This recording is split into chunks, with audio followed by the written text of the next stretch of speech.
Hi, this is Dave Johnson, and welcome to a quick introduction to MBA 6010 Strategic Planning.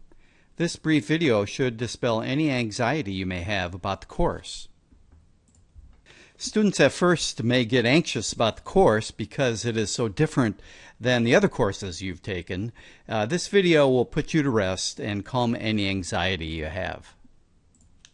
The course uses a simulation, and simulations are used in the military and in industry. For example, there may be a truck driving simulator or a flight simulator for pilots.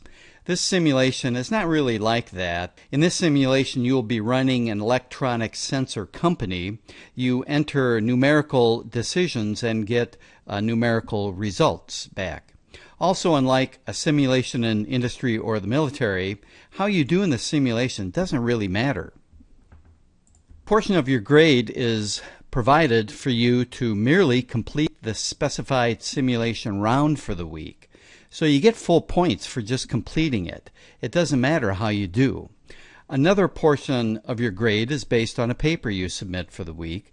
In this paper, you explain the decisions you made in the simulation, what were the results, and relate it to the general topic for the week, such as research and development, human resources, marketing, etc. Therefore, you just need to explain how you did. It doesn't matter whether it was good or bad.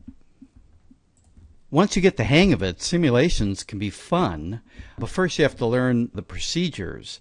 Now, some people really get into the CAPSIM simulation. In fact, you can find a ton of YouTube videos about it, and these people also will compete outside of class. In this simulation, you'll be running an electronic sensor company, and you should decide what is your overall strategy to sell the product, which is an electronic sensor. Do you want to pursue a differentiation strategy, sell a premium product with a high sales price, or do you want to pursue a low-cost strategy and sell a commodity item with a low sales price and high volume? Then each round you make decisions about the sensor's size, performance, mean time between failure, sales price, etc. You make a sales forecast and produce the number of items to sell, and then you can also make decisions like financing, plant additions, and equipment purchases, etc. Now, we're using the simulation differently than most schools. At most schools, they divide the class into groups, and the groups compete against each other. So therefore, it gets very competitive. And as a result, they provide first a practice round, and then the competition round that counts. Additionally, each group member takes a single function, such as production, marketing, research and development, and finance, and they spread out the work. Now, at NCU, we're not competing against one another. So it really isn't that competitive. Each student competes against the computer. The problem is that since we're doing it individually, one person must make all of the decisions, and it's a bit of a steep learning curve. But we do go ahead and have a practice round, which is not as meaningful as it is with other schools. And then we do have the competition round where you compete against the computer. During week one, you do the practice round. Now, there are tutorials for you to take, but those tutorials are not the practice round. Once you finish the tutorials, then you must do a minimum of 2 practice rounds where you enter decisions, process the round, and get the results. Now, you need to use the industry code that's shown on the screen, and I send you that in an email. If you don't use this industry code, I can't access your data in the simulation. Then you have to sign up again in week 2 for the competition rounds, and you use another industry code that I show that, again, I will email to you.